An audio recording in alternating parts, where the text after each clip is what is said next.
इस खबर के सह प्रायोजक है paradise collection and shoot store, railway station road, Lalitpur.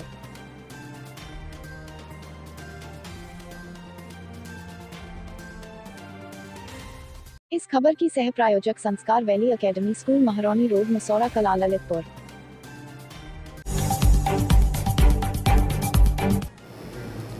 नमस्कार दोस्तों, ललितपुर लाइव टीवी में आपका स्वागत है। मैं आपका दोस्त रविजन चुनगी।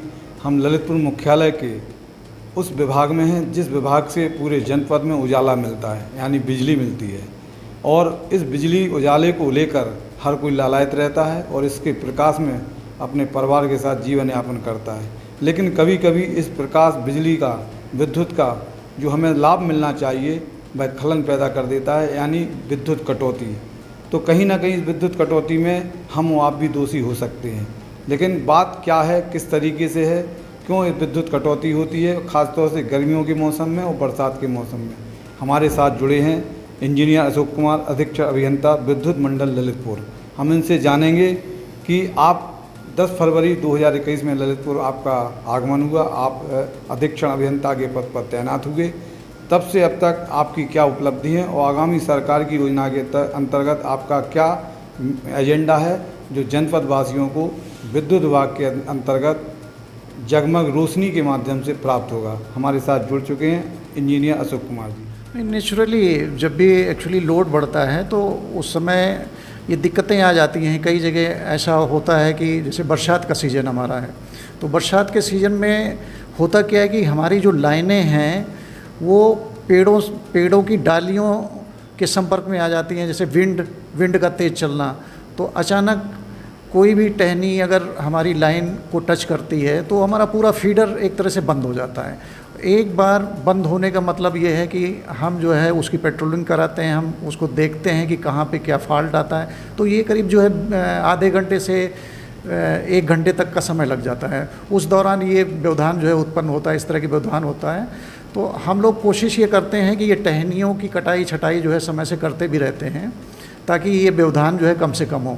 लेकिन बरसात के सीज़न में ये टहनियाँ फिर 1 हफ्ते में फिर उसी पोजीशन में आ जाती हैं। तो ये हमारा रूटीन वर्क है कि कम से कम जो है इन टहनियों की वजह से जो है कम से कम व्यवधान हो। अभी आपके विभाग के द्वारा कुछ फर्जी बिलों पर कार्रवाई हुई जो आपके विभाग के काउंटर से मिलते थे और उन्हें उपभोक्ता स्वीकार करते थे। पता पड़ा कि वो फर्जी बिल थे। इस पर आपके विभाग ने कार्रवाइयाँ की हैं।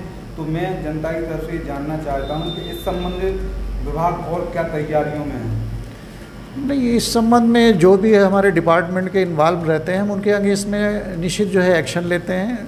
इसकी प्रक्रिया होती है कि हम उनके अगेंस्ट में जांच करें और जांच करने में अगर वो दोषी पाए जाते हैं तो निश्चित जो है एक्शन होता है। जो भी इसमें दोषी पाए जाते हैं वो निश्चित जो है उनको पनिश किया जाता है। और मैं सभी जो है अपने उपभोक्ताओं से, माननीय उपभोक्ताओं से ये अपील करता हूँ कि वो इस तरह के एक्टिविटी में हमारे विभाग का बिल्कुल साथ ना दें। और अगर कोई हमारा विभागीय कर्मचारी, अधिकारी इन सब चीज़ों के लिए उनको जो है उकसाता है तो निश्चित हमें सीधे संपर्क कर सकते हैं।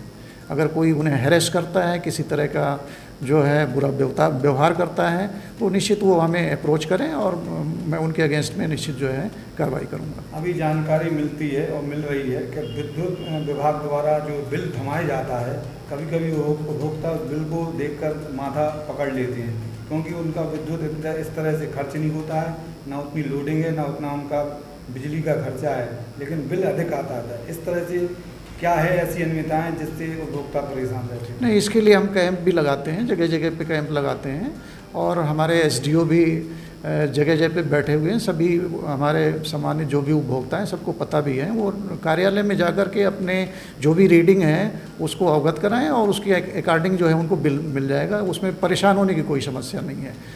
उसमें वर्तमान में आपने समझा है प्रशासन देश में पूरी तरह कोरोना महामारी की चपेट में रहा और ऐसे में विगत 3-4 महीने व्यापार पूरी तरह से बंद रहा लॉकडाउन के अंतर्गत।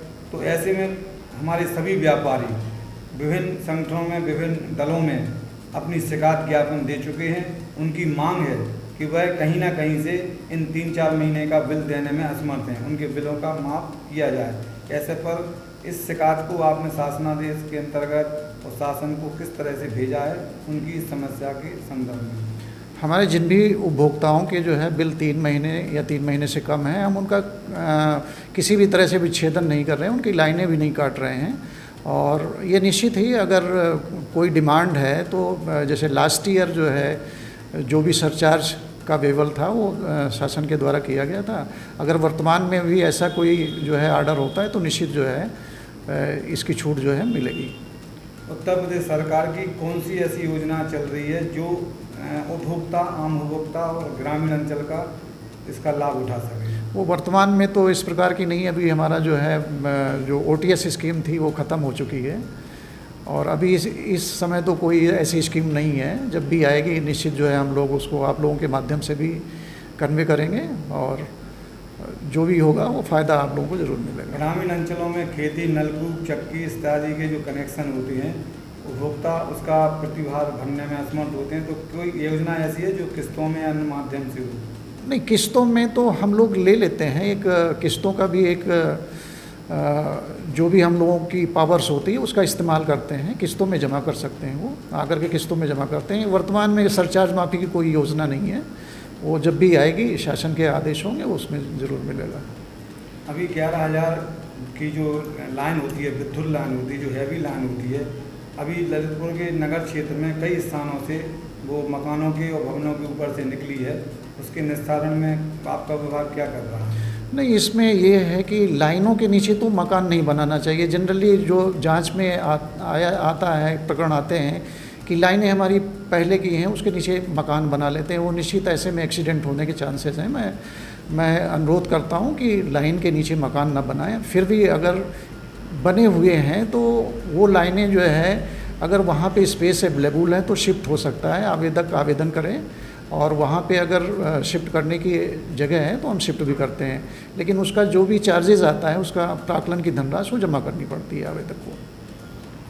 हमारे साथ थे इंजीनियर अशोक कुमार जी, अस्थायी अभियंता, विद्युत मंडल ललितपुर, जो हमारे जनपद में 10 फरवरी 2021 में तैनाती हुई और तब से अब तक वह बिल संबंधित, विद्युत बिल संबंधित, मीटर रीडिंग, अनेक खामियों को दूर करने में अपनी टीम के साथ पूरी भरपूर कोशिश कर रहे हैं, इसका निस्तारण कर रहे हैं। मैं आपको बता दूं, इस जनपद में 1485 किलोमीटर के अंतर्गत 11,000 की जो लाइन डली हुई है, जिसके 70 फीडर हैं, तो वहीं 37 kV की 450 किलोमीटर लाइन डली है, जिसके 17 फीडर हैं। इस तरह पूरे जनपद में विद्युत का एक मकड़ जाल फैला हुआ है, जिसके माध्यम से हम अपने घरों में बैठकर इस बिजली का आनंद लेते हैं और बिजली के माध्यम से अपने पूरे दैनिक कार्यक्रमों को निस्तारण करते हैं। इस हज़ारों की संख्या में हमारे उपभोक्ता हैं और इस हज़ारों की संख्या में जो हमारे विद्युत उपभोक्ता हैं उन्हें कोई ना कोई परेशानी आती है। तो जैसा इंजीनियर अशोक कुमार जी का कहना है कि हमें अपने नागरिक होने का दायित्व निर्वहन करना है, तो वहीं अधिकारी अपने अधिकारी का दायित्व का निर्वहन करेंगे। नागरिक और अधिकारी का तालमेल हमारी विद्युत समस्या का समाधान यकीनन करेगा। ललितपुर लाइव टीवी से मनोज जैन के साथ रवि चुनगी की report. Subscribe now and press the bell icon. Never miss an update.